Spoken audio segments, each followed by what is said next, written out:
বন্ধু ওরা ঝগড়া করে কাজটা ঠিক করছিস না, ওরা লোক ভালো না। ওটা বিষয় না, ওটা ঝগড়া করছি তলাই করছি, সমস্যা নাই। তোর লগে থেকে আমি ফাঁসে গেলাম।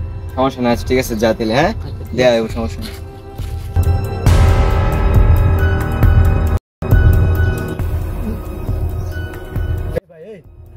ওই যে ওই দিন ওই পোলাটা বন্ধুরে নিয়ে বসের সাথে ঝগড়া করছিল না? হ্যাঁ হ্যাঁ হ্যাঁ, চল ওরে ধরে নে, বসের কাছে দেই।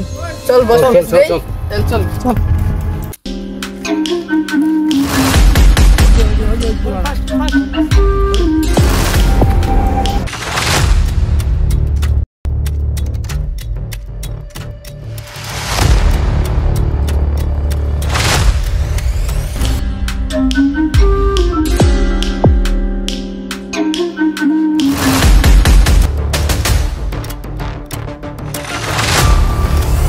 বস